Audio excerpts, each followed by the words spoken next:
오늘 우리에게 주시는 하나님의 말씀 사무엘하 제24장 18절에서 25절까지 말씀입니다. 이 말씀을 한 절씩 교독하겠습니다. 이날에 갓이 다윗에게 이르러 그에게 아뢰되 올라가서 여부스 사람 아라우나의 타작마당에서 여호와를 위하여 제단을 쌓으소서 하매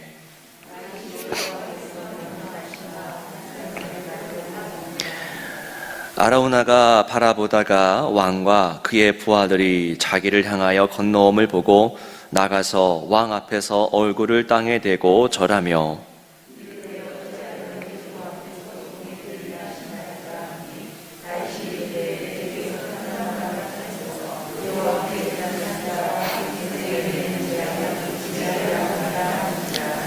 아라우나가 다윗에게 아뢰되 원하건대 내 주 왕은 좋게 여기시는 대로 취하여 드리소서. 번제에 대하여는 소가 있고 뗄 나무에 대하여는 마당질하는 도구와 소의 멍에가 있나이다.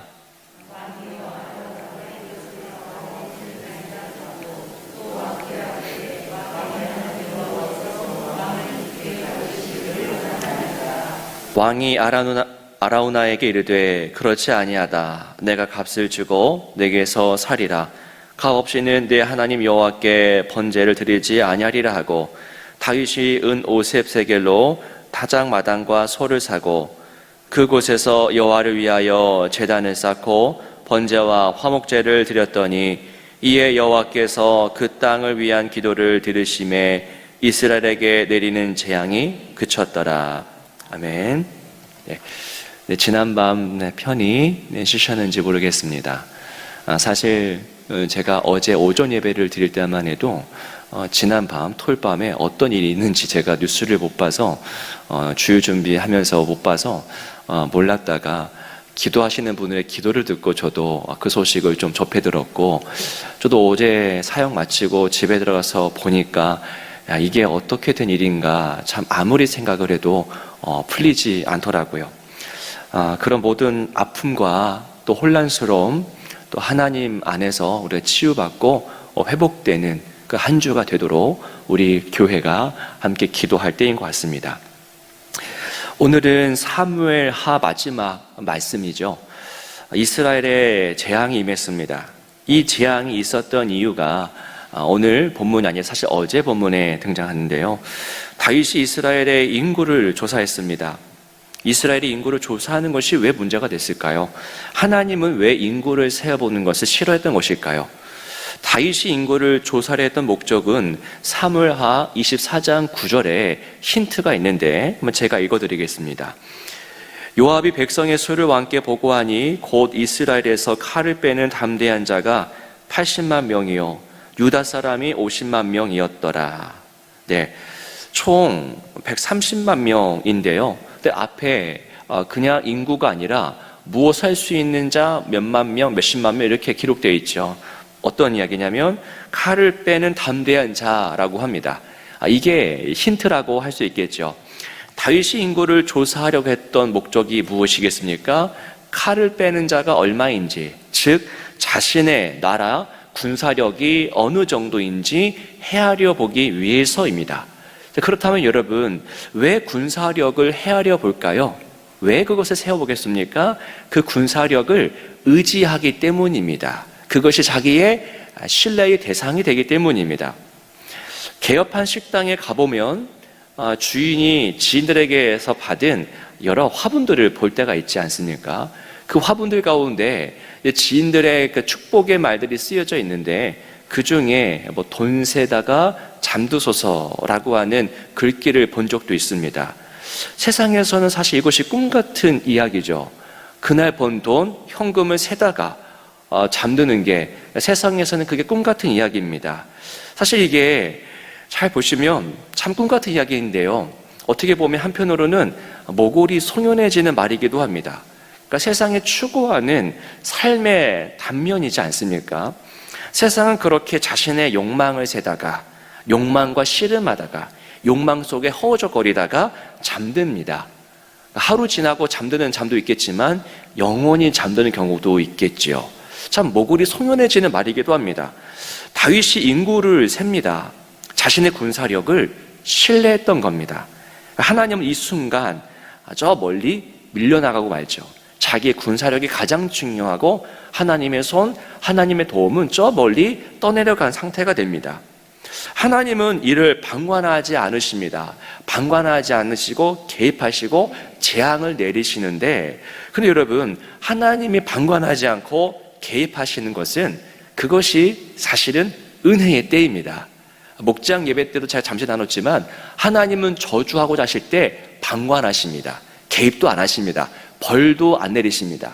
하지만 하나님은 누군가를 사랑하실 때, 기회를 주시고자 할 때 방관하지 않고 개입하시고 때로는 벌을 내리십니다. 사실 벌 내리실 때가 기회의 때인 것이죠. 7년 기근, 또 3달 도망자의 삶, 사흘 전염병, 이게 3가지 재앙을 하나님이 제시하시고 이 셋 중에 하나를 선택해라 라고 합니다. 다윗은 3번째를 택하죠. 그러자 이스라엘의 재앙이 시작됩니다. 이로 인해 몇만 명이 죽었습니까? 자그마치 7만 명입니다. 사흘의 전염병인데 사흘 다 이루어지지 않은 것 같아요. 하나님의 중간에 개입된 것으로 보이는 몇몇 말씀이 있는데, 이번에 재앙을 통해서 7만 명의 생명을 잃었습니다. 국가적인 대재앙이었죠. 앞서도 말씀을 드렸지만 이태원 참사 모두가 경악을 했고 나라 전체가 슬픔에 빠졌습니다. 어제 저도 뉴스를 보고 또 봐도 어떻게 이런 사고가 21세기 대한민국에, 그것도 폐쇄된 어떤 공간, 실내 공간이 아니라 길거리에서 어떻게 압사당해서 153명이 죽을 수 있는가?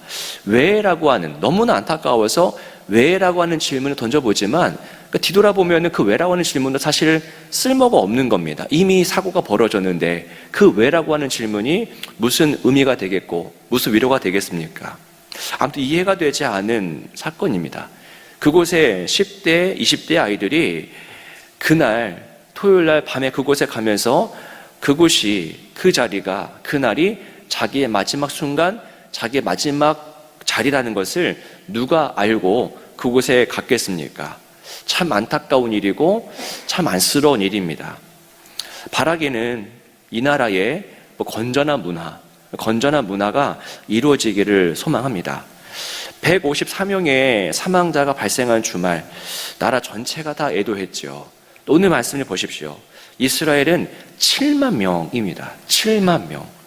이건 인간이 도저히 감당할 수 없는, 그러니까 슬픔이라고 말할 수도 없는 그런 사건이죠. 속수무책으로 퍽퍽 쓰러집니다. 이때 이 모든 상황을 가로막고 나서신 분이 계시죠. 바로 하나님이십니다. 하나님의 천사에게 뭐라고 하십니까? 지난 주일 본문인데요. 매성경 족하다라고 하십니다. 충분해. 충분해. 그리고 네 손을 거둬라 라고 하십니다. 하나님은 벌을 내리기도 하시지만은 그 벌을 멈추어 서게도 하십니다. 그 벌을 하나님이 스탑시키지 않으셨다면은 7만 명 그 이상이 되었겠지요. 아마 엊그제 생명을 잃은 우리 아이들이 있는데 참 안쓰럽지만, 그런데 하나님이 막지 않으셨으면 더 많은 사상자가 나지 않았을까라는 생각을 또 해봅니다. 하나님의 2가지 성품이 있습니다. 공의와 사랑. 너무 익숙한 이야기인데요. 여러분 꼭 기억하십시오. 공의와 사랑, 정말 우리가 있어서는 안 되는 하나님의 2가지 성품입니다. 그 2가지 성품이 이 오늘 본문의 사건에 고스란히 드러나고 있죠. 공의는 무엇입니까? 죄를 죄라고 지목하는 겁니다. 죄를 간과하지 않는 겁니다. 죄를 지었는데 괜찮아, 그냥 두리뭉술하게 넘어간다. 그거는 공의가 아닙니다. 철저하게 죄를 묻는 것이 공의와 거룩이죠. 죄의 대가를 치르게 하는 겁니다. 반면 사랑은 죄의 그 대가를 거두시고 용서하시는 것이죠. 그 정반대의 성품인데 이 2가지의 극과 극의 성품이 하나님 안에 다 있습니다. 그래서 신비의 하나님이시죠. 하나님이 다윗에게 갓을 보냅니다. 아라우나의 타작 마당에서 여호와를 위하여 제단을 쌓게 하시죠. 제단은 무엇입니까? 화해의 자리, 하나님의 진노가 풀어지는 자리입니다. 그것을 먼저 제안하신 분이 하나님입니다. 다윗이 하나님, 제가 제단을 쌓을 테니 용서해 주십시오 했던 것이 아니라 하나님이 먼저 제안해 주시죠. 내가 너를 용서해 줄 테니 제단을 쌓아라. 하나님이 먼저 마련해 주십니다.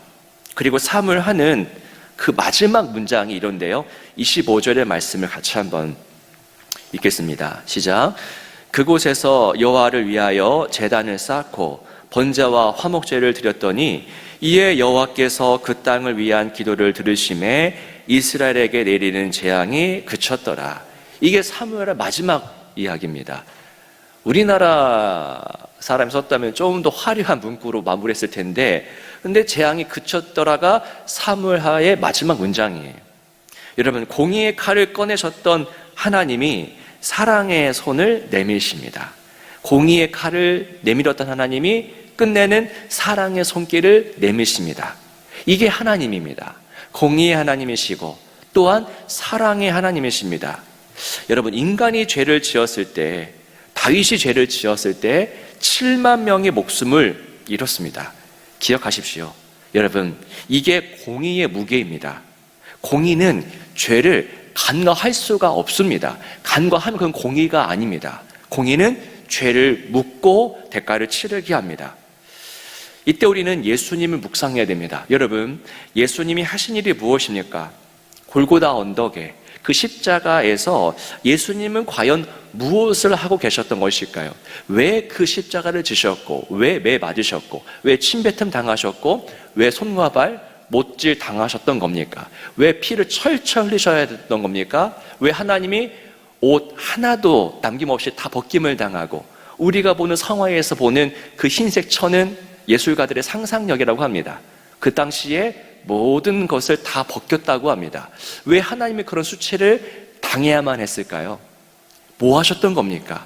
예수님은 하나님의 공의로 인해서 하늘로부터 쏟아지는 진노를 홀로 동료들과 같이 받아내셨던 것이 아니라 그 모든 진노를 예수님 홀로 받아내셨던 것이죠.